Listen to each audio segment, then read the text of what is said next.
proses rekrutmen itu kan proses yang paling crucial buat organisasi. Bukan jumlahnya, tapi kejelasan spesifikasi orang yang dicari. Kalau dalam proses seperti ini nih emang lebih banyak ke employers brandingnya untuk nunjukin bahwa perusahaan gue tuh nyari banyak orang. Jadi lebih ke egonya organisasi kalau menurut gue. Coach kasih solusi. Coach Rene, hijau-hijau. Kenapa? Kita punya kedekatan hati. Iyalah, sama seperti halnya kita dengan Gen Z juga. Gue dekat sekali. Ijo ini melambangkan Gen Z sekali, makanya gue kelihatan anak muda kan. Tapi yang Muhammadiyah siapa? Lo apa gue? Lo lebih NU sih kalau gue bilang. Lo NU banget. Mentorong kan, mencolok kan. Iya sih. Muhammadiyah itu biru ya? Ini Muhammadiyah. Biru gak sih? Enggak, hijau dong. Bukannya biru. Dulu Hijau. PAN waktu zamannya Muhammadiyah, Amin Rais. Pannya biru gitu. Tapi kenapa ya kita ngomongin itu? Kayaknya warna dia tuh dengan partai ormas mulu. Ini emang kelakuan nih pinggir jurang aja. Untung ngobrolannya positif. Aduh. Ya enggak? Halo teman-teman NU, teman-teman Muhammadiyah. Untung ngobrolannya semua, positif. ya Allah. Ormas-ormas teman kita. Itu dua institusi itu emang pelik lah ya. Karena harus mikirin banyak hal. Mikirin problem negara, mikirin problem Gen Z. Itu. Iya kan? Ada organisasi masyarakat yang menjadi bulan-bulanan orang-orang dan kayaknya isinya beban semua. Yang mana? Nama ormasnya Gen Z. Ya gue diserang nih. Gen Z sadis-sadis, ngeri-ngeri, reaktif orangnya, Masya Allah. Tapi gimana deh? Gen Z itu kan sekarang paling tua Gen Z berapa ya? Tahun 2024 tuh 27 atau 28 tahun. Jadi kalau lo umurnya di bawah 28, 27 tahun tuh masuk kategori Gen Z. Dan gue cuma mau cerita, lo yang gak memahami ucapan gue berikut, Ali Topan, Aneka Ria Safari, Dunia Dalam Berita, Chips, apa lagi ya, Der? Apa lagi? Lo pasti ngalamin kan? Berpacu dalam melodi. Apa lagi? Nggak ngerti kan? Lo tuh nggak pernah ngerasa, ya? Sebentar. Jam berapa sekarang? Jam 7 malam. Kenapa? Berita semua. Ayo kita nonton. Iya, di mana nggak ada yang namanya on demand, ya kan? Nggak ada. Yang ada lo tunggu, abis lo nonton Chips selesai hari malam ini, lo tunggu next week. Lo mesti seminggu, mesti deg-degan. Dan sekarang banyak banget yang protes ya. Iya, setiap jam 7 malam kan berita kan? Iya. Wajib Indonesia. Jam 7 dan jam 9. 7 dan 9. Dimas nggak tahu. Ada yang satu berita dalam negeri itu jam 7. Iya. Dunia dalam berita itu jam 9. 9. Hidup tuh jauh lebih terstruktur. Semuanya tuh udah jelas sequence-nya. Lo mesti tidur jam berapa. Gak ada orang di zaman itu tuh tidur di atas jam 12 tuh gak ada. Karena habis dunia dalam berita paling nonton itu tadi Chips, MacGyver. Iya kan? Abis itu tidur jam 10 tuh udah selesai tidur. Hari Kamis jam 8 malam Sri Mulat.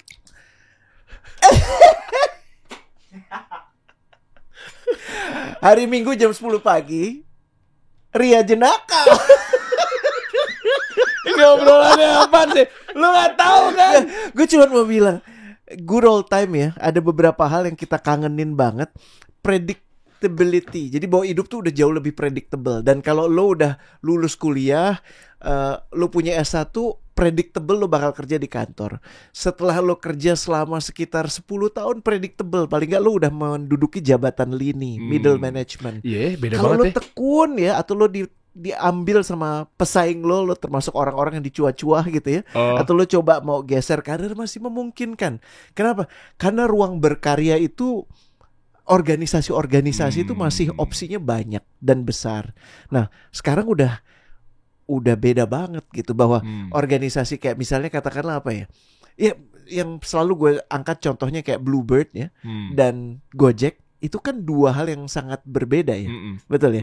Dua-duanya perusahaan transportasi, mirip-mirip transportasi, walaupun ternyata Gojek itu kan perusahaan marketplace, ya kan, marketplace transportasi. Karyawan Gojek dan Bluebird pada saat mulai jaya-jayanya, paling Gojek tuh sekitar 2.000 waktu itu, Bluebird itu udah 8.000 orang di luar supirnya. Artinya apa?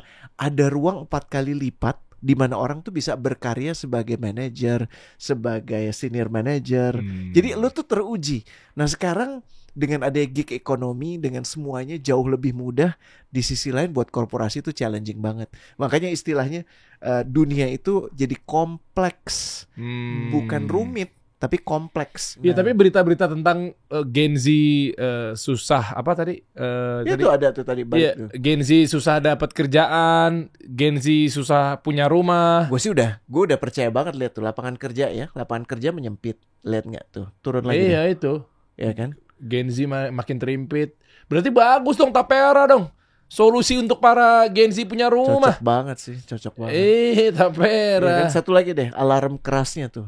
9,9 juta pengangguran Gen Z. Gokil ya. Nih gue nggak yakin juga nih job fair kayak begini masih ada nggak sih sekarang? Masih ya? Masih. Kenapa sih kita nggak bikin kayak gini tapi dengan cara yang lebih terhormat gitu? Emang ini nggak terhormat? Enggak.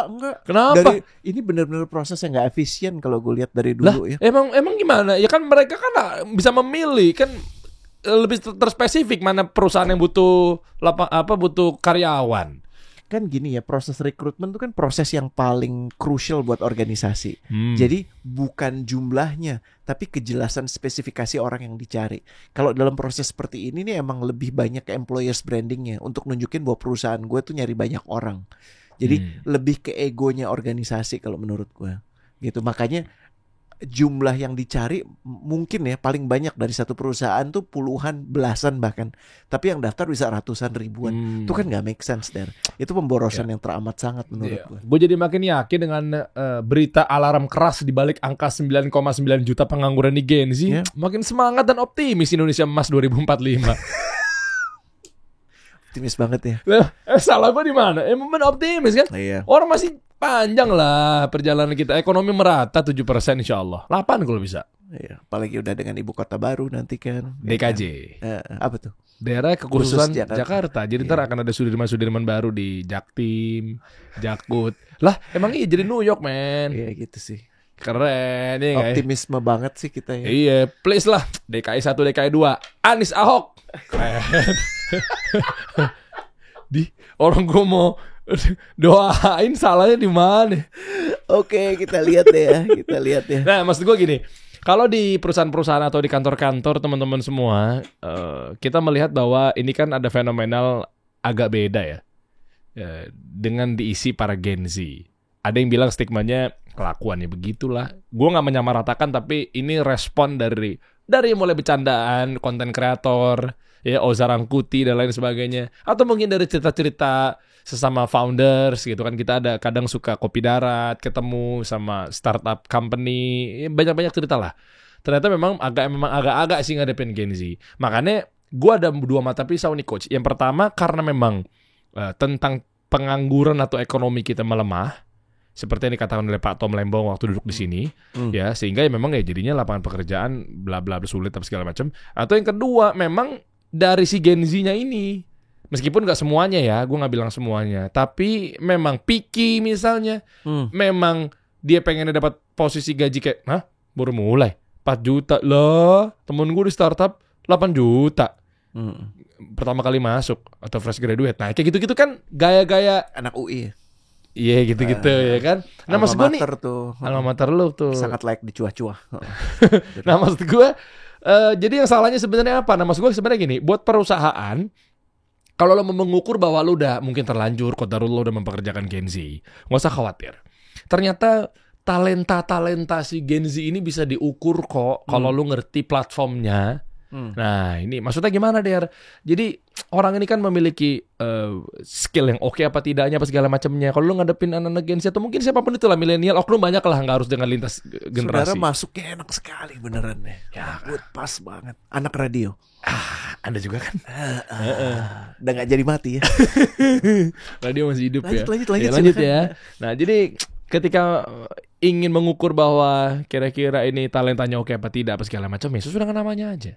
Coba perusahaan gandeng deh satu platform yang namanya Mekari Talenta.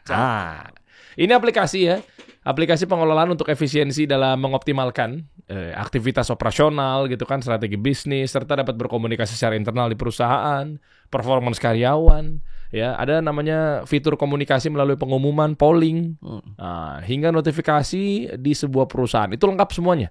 Ada juga sistem absensi. Nah, ketahuan tuh dia nih, ini malamnya madol habis. Apa enggak? Madol apa? Iya, mau madol bahasa. Udah nggak dipakai tuh bahasa? Enggak kali madol. Apa? Iya. Sekarang namanya apa? Bolos lah. Nggak asik kan madol. Ya bisa ketahuan nih, ini kalau ngadepin Gen Z yang agak-agak nih, sistem absensinya bener apa enggak, titip absen apa enggak, ya mengenai gaji, payroll, ya performance manajemennya, sampai report pun juga kelihatan. Nah, ini all in one app. Ini Mekaari Talenta. Jadi untuk informasi lebih lanjut Mekaari Talenta kayak gimana, ini cocok nih ya buat para manajer HR apa segala macam, cek aja nih link yang ada di kolom deskripsi di bawah. Oke, Mekaari Talenta, empowering people's growth.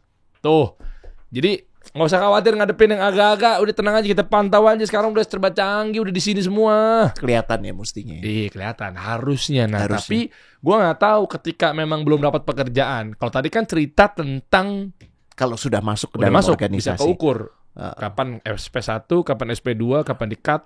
Gue kasih ilustrasi dulu kali ya Der ya soal kompleks dan rumit tuh ternyata beda banget ya. Kalau kompleks itu Oh bukan mirip ya? beda. Kalau complicated alias rumit itu walau kayak pekerjaan mesin gitu ya. Itu kan kayaknya jelimet banget.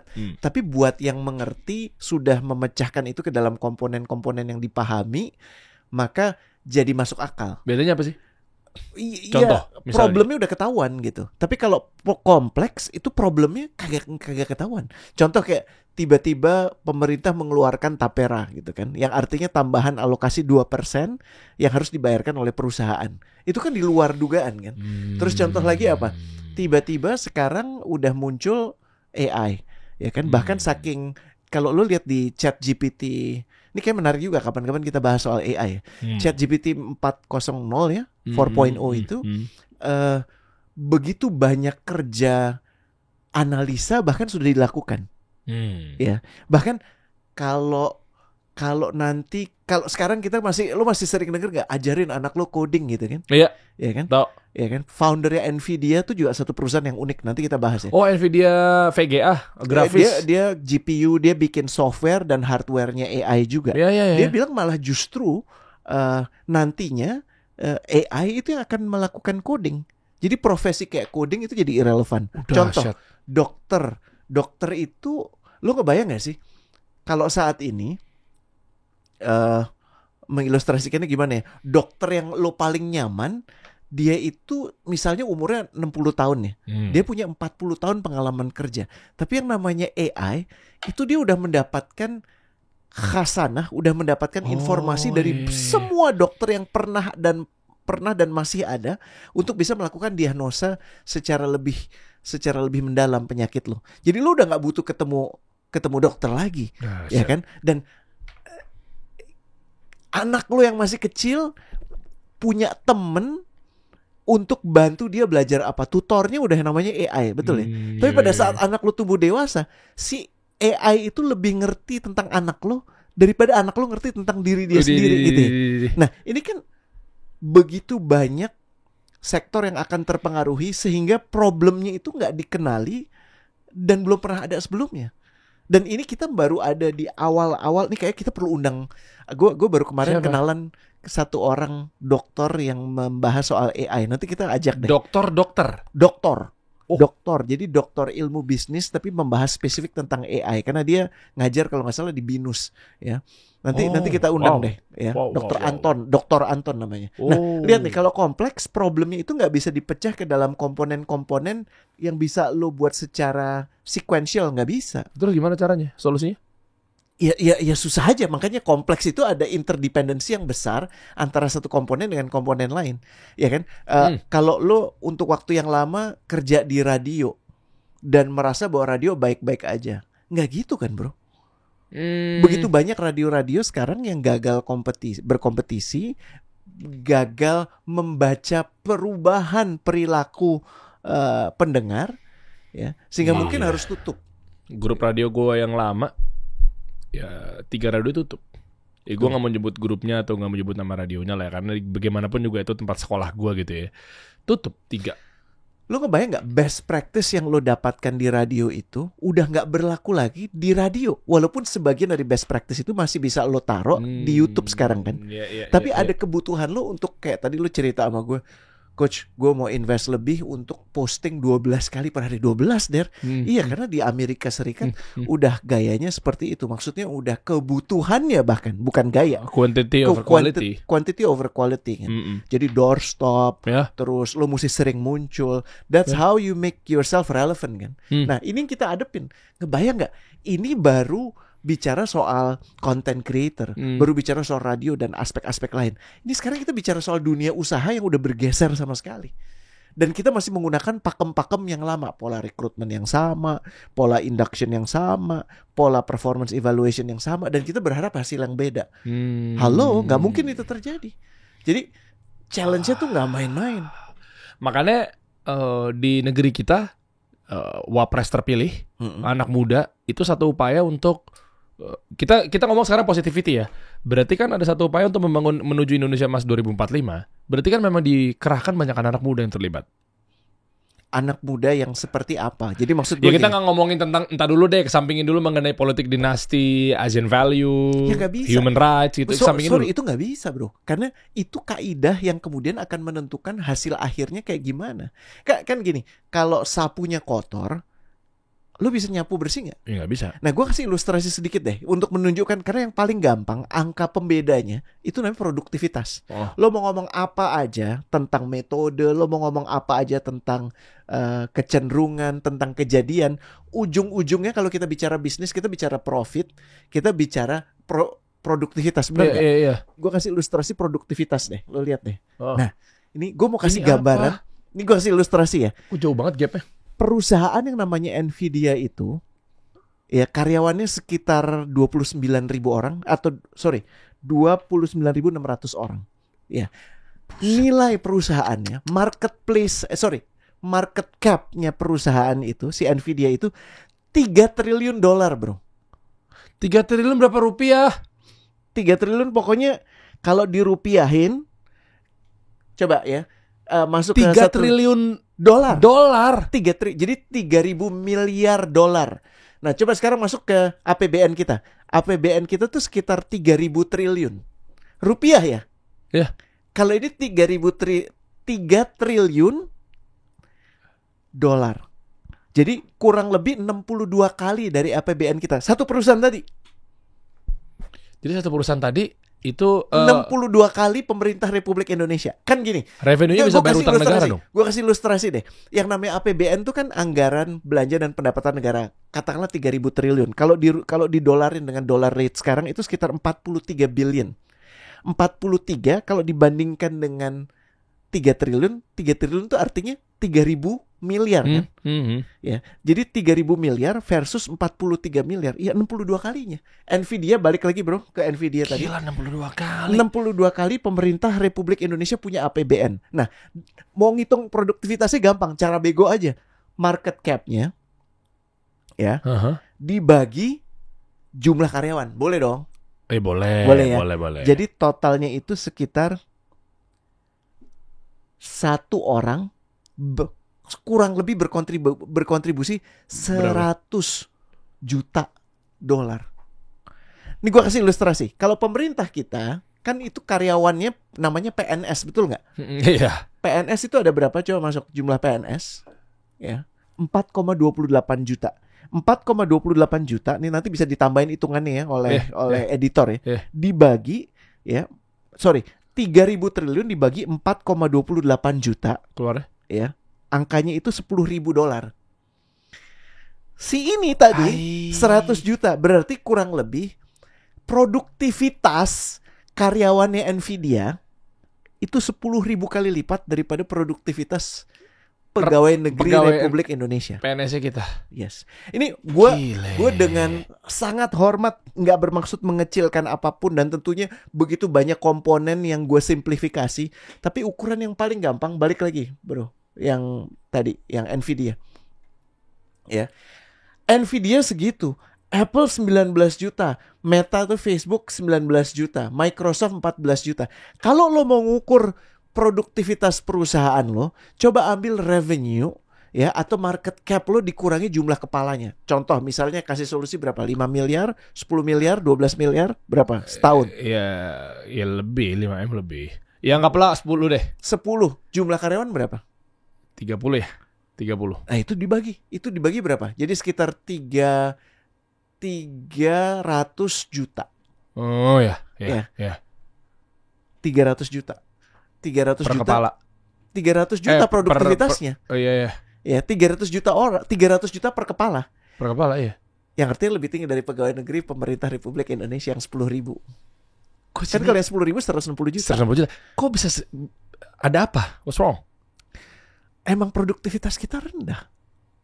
Jadi kita ini boleh berkoar-koar tentang apapun yang kita mau bikin, tentang proyek ini, proyek itu. Hitungan yang paling dingin, nyebelin sih, untuk tahu apakah lo berkontribusi atau enggak dan berapa besar kontribusinya, hitung aja. Udah gitu. Jadi kalau mau meningkat, jadi maksudnya gini, sebelum lo pelajarannya gini, lo harus berpikir cara yang lebih baik lagi untuk meningkatkan value perusahaan lo. Betul nggak? Value itu didapat dengan revenue-nya meningkat dan terus meningkat, berdampak. Betul ya? Dan jangan serta-merta memudah-mudahkan menambah headcount. Yang artinya memang challenge untuk tenaga kerja itu mencari saat ini dapat pekerjaan yang memungkinkan mereka untuk bertumbuh kembang tuh tambah sempit. Karena organisasinya juga mengecil. Organisasi-organisasi yang dulu besarannya bisa sampai, lihat aja, Nvidia ini 3 triliun bro. 3 triliun dolar. Karyawannya 30.000 bro. Cuma 30.000. Jadi produktivitasnya tinggi sekali. Nah, iya nggak, gue nggak mengatakan semua orang harus seperti Nvidia. Apple aja cuman 1/10-nya, 1/20-nya. Ya, 1/5-nya. Ini 19 ke 102. Iya kan, kayak 20 ya, 1/5-nya. Iya. 1/5 dari Nvidia. Tapi tetap aja menurut gue, daripada kita ngomong seremonial, peresmian ini, peresmian itu, fundraising, bikin inisiatif ini, inisiatif itu, udah ukur. Yang lo hasilin berapa banyak sih? Gila, berarti maaf nih, tanpa mengurangi hormat kan kita juga istilahnya malah masukan deh sebagai rakyat biar kita bisa tumbuh bersama gitu ya. Berarti PR Indonesia, PR-nya yang kita pengen tuju 2045 ternyata segitunya. Dan image yang terakhir coba deh bro. Tapi by the way, nggak apa-apa sambil buka ya. Kenapa belakangan ini Pak Prabowo jarang singgung IKN ya? Nggak, gue nanya beneran nih. Maksudnya kan ini kan beliau kan presiden terpilih. Bisa jadi kita nggak tahu dia bahas IKN ternyata. Karena gue dengar berita katanya nanti waktu kita merayakan kemerdekaan nanti ke berapa ya? Ke 79 ya? Ya gitulah. Itu akan diadakan di Jakarta dan di IKN. Jadi Pak Prabowo sama Pak Jokowi akan di sana. Cuman yang di Jakarta tetap ada juga gitu. Nah, dua ya? Jadi dua gitu. Nah, kalau gue ngelihatnya sih, ya ini bisa jadi periode transisi. Tapi ya itu yang gue bilang tadi. Menempatkan segitu besar. Ini gue gak bicara aspek politisnya ya. Itu kan infrastruktur yang luar biasa dahsyat yang dibutuhkan untuk membangun sebuah kota di sana. Efeknya itu gue pengen ngelihat sih akan jadi seperti apa. Betul, maka tadi kan coachernya sempat singgung kenapa gue tiba-tiba langsung kok ngomongin Prabowo, kenapa lo bukan, tadi kan coachernya bilang bahwa daripada kita hal-hal yang mungkin malah jadinya memperkeruh dalam tanda kutip ya, mungkin bikin ini baru, gue nanya justru malah gue belajar, apakah tidak sebaiknya kita benahin dulu yang perintilan-perintilan seperti ini baru kita fokus untuk investasi. Gue nanya, tapi kalau misalnya hidup, gue dukung banget kalau ikan berjalan gitu. Gue percaya gini, gue percaya Pak Prabowo punya tim ekonomi yang bagus, yang harusnya ingin berhasil. Siapapun presiden yang terpilih, keinginannya apa menurut lo? Dia berhasil. Iya, apa bentuknya?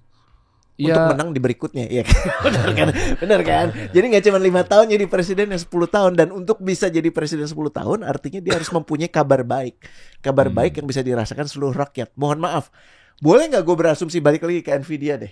Coba. Boleh nggak gue berasumsi? Ini berasumsi aja, lo bayangin ya, kan hijaunya sama Nvidia kan? Iya kan? Betul. Kira-kira bonusnya gede nggak? Gede lah. Kenapa? Lah, Singapore Airlines saja dia bisa 8 kali gaji. Bener gak sih? ketika waktu dapat keuntungan profit 30 triliun. Berarti kan harusnya kan skala Nvidia di Amerika ya gede. Bener nggak, coba buka deh Singapore Airlines yang sebelum kecelakaan pesawat kemarin, buka deh Dim. Bonusnya 8 kali gaji kalau tidak salah.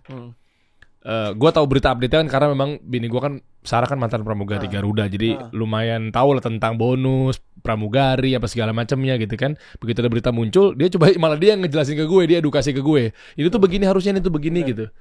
Tuh 8 kali gaji. Iya. Tuh dia kasih tahu bahwa tuh 31 T profitnya apa? Profit ya? 31 T. Cuan 31 T lah.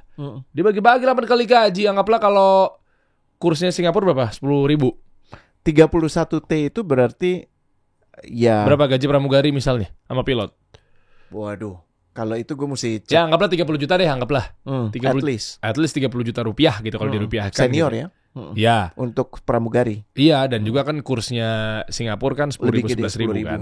Nah, berarti kan berapa kali 8 gajinya? Lebih, bro. 250 juta. Lebih 5.000, bro. At least 5.000. Baru ingat gue. 5.000 apa? $5,000. $5.000 ya. $5.000 Oh Singapura. iya, okay. Jadi sekitar 50 juta. 50 juta gajinya.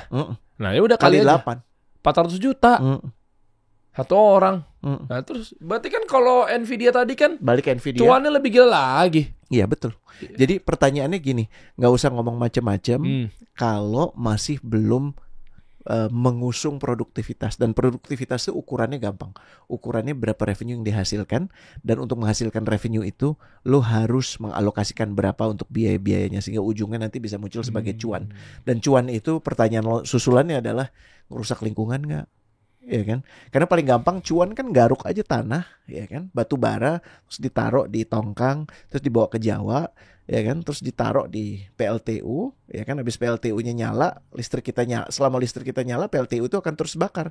Dan setiap dia bakar, kita buka jendela pagi-pagi, yaitu udara busuk yang kita lihat selama ini. Tapi tanpa listrik, tanpa lampu-lampu di podcast, Ya, teman-teman tentunya. nggak dapat manfaat podcast. Tentunya, tapi Go, kan kita juga PLN, PLTU. setuju go PLN, go energi, tapi kan kita juga bisa memilih mestinya energinya dari yang terbarukan dong. Ya kan, sumber energi kita itu begitu banyak, dan kalau kita pakai sumber-sumber terbarukan kita cuma butuh 12-13%. Tapi di IKN katanya 80% green. Menantikan banget, yang artinya di sana nggak ada polusi gitu, yang artinya di sana clear banget udaranya. Kita lihat aja, ya kan. Jadi benar-benar ini pembuktian yang akan jadi catatan dalam sejarah sih. Oke. Ya, semoga sih itu. Dan Coba lagi-lagi kita cek. baliknya itu ke sana, ke mana? Ke produktivitas. Iya tuh, makanya. Tapi kalau dilihatin katanya bakal jadi green ya. Tapi di berita anggota DPR katanya ada yang nggak mau pindah ke IKN, ragu ke IKN. Gimana sih maksudnya nih? DPR tidak mau pindah ke IKN, usul Jakarta jadi ibu kota legislasi. Lah kemarin mau gimana sih? DPR ogah pindah ke IKN. Dia aja kali tidak mewakili DPR. Siapa nggak itu enggan ke IKN, anggota DPR ingin Jakarta jadi ibu kota legislasi. Ya kita lihatlah daerah. Jadi poinnya tuh begini. Balik ke yang WhatsApp image terakhir itu, bro. Ya. Iya, padahal udah green, maksud gue kenapa nggak pindah? Kan udah bagus nanti. Istana negara di sana 80% udah jadi loh IKN.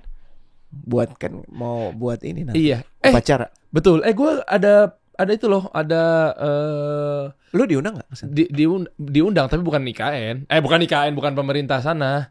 Bukan pemerintah sana, gimana sih? Bukan acara peresmian IKN-nya. Gue diundang sama komunitas pengusaha di sana. Ngobrol-ngobrol masalah marketing. Datang dong foto-foto biar gue Pengen tahu lihat. Jadi ada mata. Iya, Lu benar. aja, jangan gue. Emang lu kenapa? Orang pemerintah Panas. ikan belum ada AC. Iya makanya gue tunggu Ya, sampai nanti. udah adem.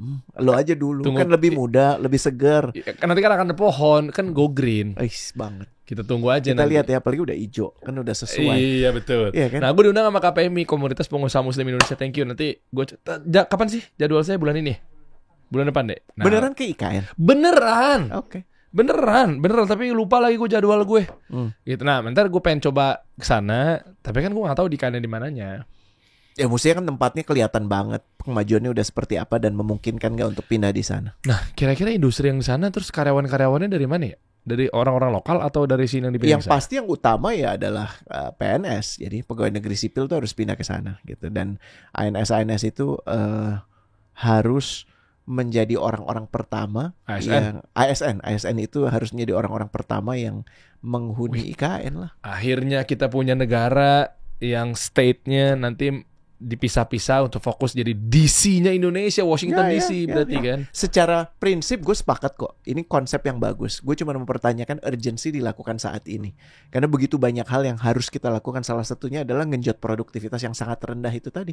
Produktivitas pertanian kita rendah, produktivitas industri kita rendah, produktivitas ekspor kita rendah. Nah ini yang menurut gue harus kita kembangkan. Dan ini lagi-lagi ya, kalau kita bicara soal eksternal, keadaan itu emang banyak yang bisa dikomentarin.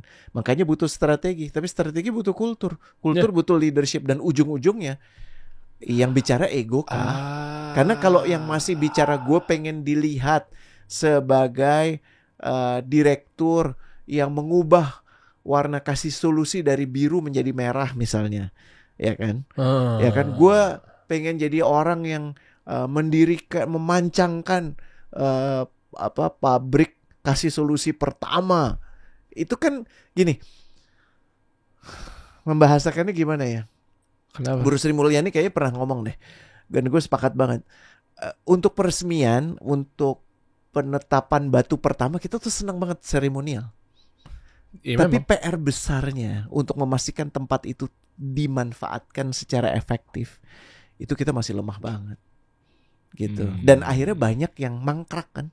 Kita kan terkenal banget ya, jagoan orang Indonesia adalah menginisiasi kepanitiaan untuk peresmian. Iya. Tapi abis itunya mau dipakai buat apa? Wallahu alam. Yang penting gue udah masuk berita bahwa gue menjadi orang yang motong pita, menjadi orang yang menandatangani prasasti dan seterusnya. Iya kan? Tinggal nunggu gue jadi orang yang disebut di dalam nisan itu gitu kan, ujungnya kita ke sana. Wah, keren ditutupnya. Apalagi kalau tadi mundur sedikit, Coach Rene sempat menyinggung mengenai pertanian, industri pertanian kita lemah gitu ya. Yes. Asik tuh kalau gue pengen kerucutin. kita gini aja. Kalau emang ini gue jadi pemicu untuk kita ngobrolin soal AI sih. Karena menurut gue gini, kita belum meletakkan perhatian yang cukup dan kita selalu merayakan kemudahan-kemudahan yang ditawarkan oleh AI. Tapi nggak cukup mengkomunikasikan risikonya. Gini, dengan gig ekonomi aja begitu banyak posisi-posisi yang sudah tidak lagi relevan. Betul ya? Ini dengan gig ekonomi. Kita nggak butuh organisasi sebesar itu. Yang artinya ruang untuk orang bisa berlatih menjadi profesional yang cakap semakin sempit. Yang artinya orang hanya punya kesempatan untuk kerja tuh intermittent. Ya. Pagi jadi supir Gojek, malam jadi host Airbnb, terus jadi YouTuber, jadi konten. Gue nggak mempermasalahkan lo jadi content creator, cuman maksud gue gini, lo mesti punya misi jadi content creator, bukan cuman pengen terkenal doang. Kebayang nggak kalau ada 1 juta orang, 10 juta orang, 1 miliar orang semuanya pengen terkenal?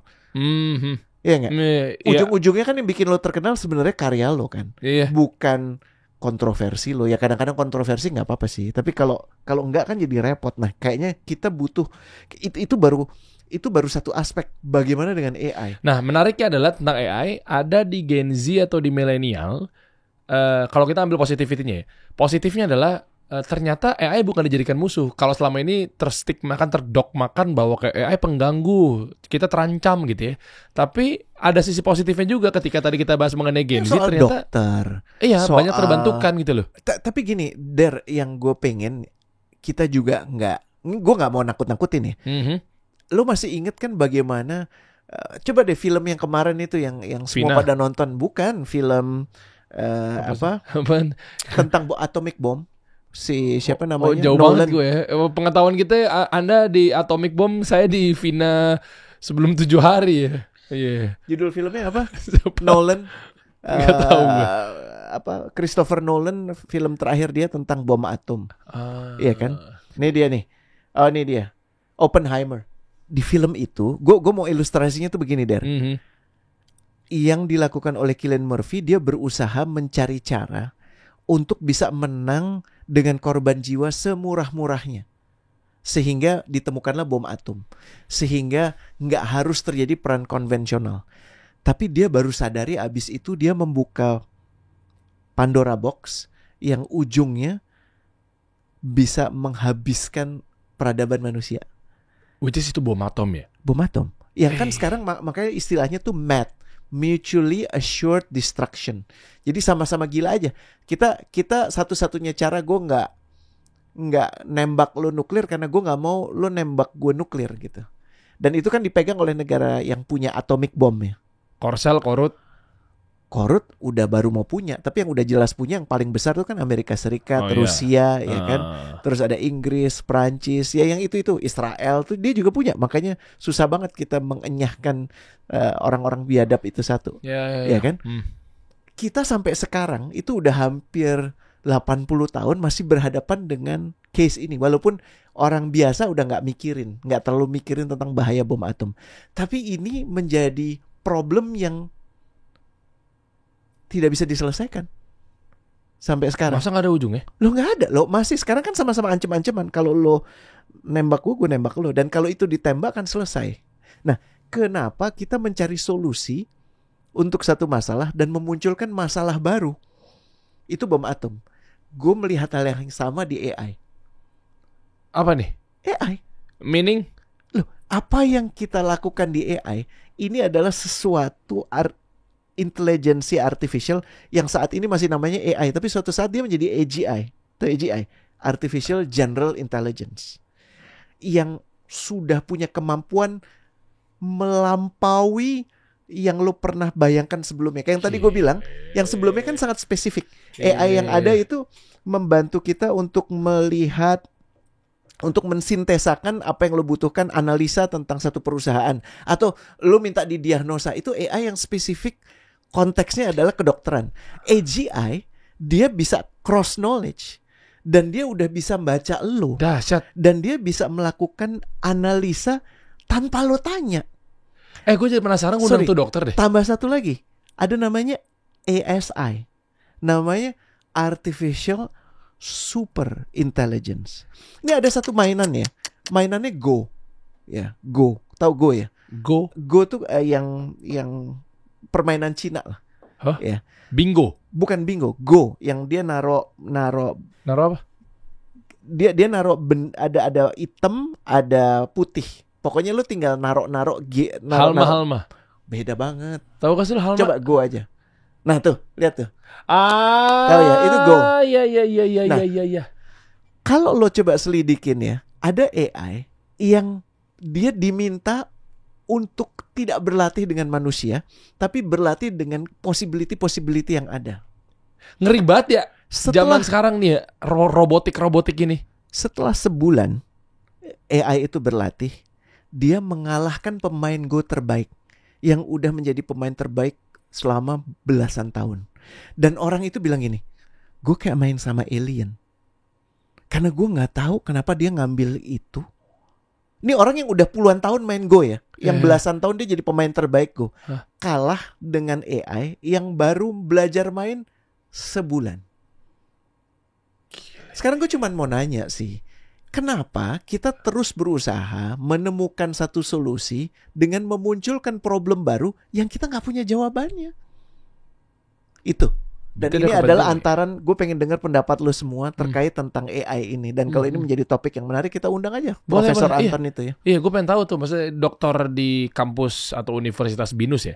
Sama ada satu orang namanya Tom West, orang Amerika yang sekarang jadi headnya Bridgechamp. Dia kemarin ngajakin gue seminar tentang ini, dan menurut gue ini penting untuk dibagi juga ke semua. Kita ngomong di Binus kemarin soal AI. Gue termasuk di kubu yang gue gak terlalu melihat hal yang optimis dari sini. Yes, optimis manusia bisa melakukan banyak hal. Cuman maaf ya, apakah artinya kita punya lebih banyak pilihan, atau pilihan kita memang sudah disediakan, dibatasi tanpa kita sadari oleh si AI itu. Nah itu. Boleh. Ya minimal gue pengen tahu dulu respon dari kawan-kawan semua nih penonton. Ya, setia kasih solusi.